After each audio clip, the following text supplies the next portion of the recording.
comecei a postar minhas histórias na internet, foi aí que eu comecei a conseguir terminar as histórias. Porque antes eu não terminava. Eu tenho, tipo, muitas ideias, e aí, quando uma ideia eu cansava, eu ia pra outra, e às vezes surgia uma no meio do caminho, aí eu pulava e tal. Só que ter as pessoas esperando a história é uma motivação muito grande. Então, foi só assim que eu consegui terminar a minha primeira história, e aí minha segunda. E nessa plataforma, ter o feedback dos leitores, e lá dava até pra comentar parágrafo por parágrafo. Então, dava pra saber onde eles tinham gostado mais, assim, nossa, ficaram surpresos e tal.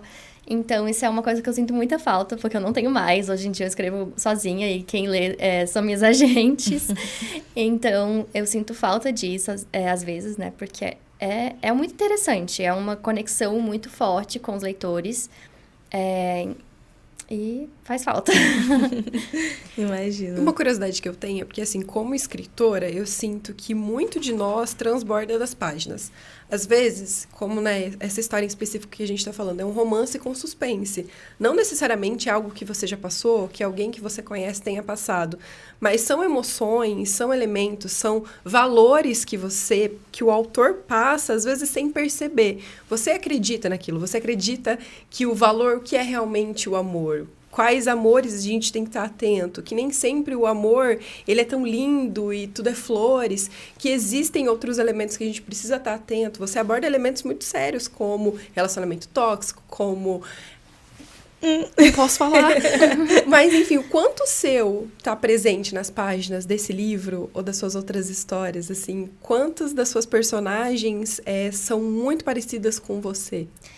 Eu sempre sinto que todas as minhas personagens são eu, uma parte de mim, assim, né? Tipo, às vezes são bem diferentes, mas, sei lá, sempre tem que ter uma parte de mim pra eu conseguir me conectar com a personagem. E poucos não são uma parte de mim.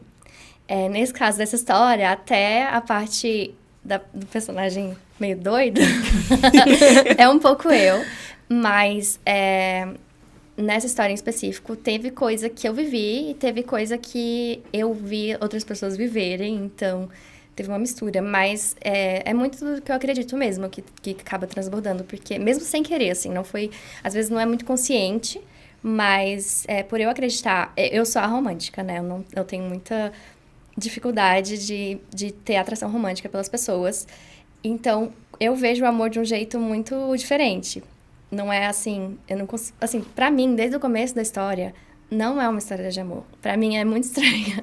Tipo assim, desde o começo eu desconfio. E aí, eu tive que meio que voltar atrás, porque eu sei que as pessoas não são assim, né? Nem todas as pessoas desconfiam de tudo, porque não precisa. Porque normalmente não tem motivo pra desconfiar.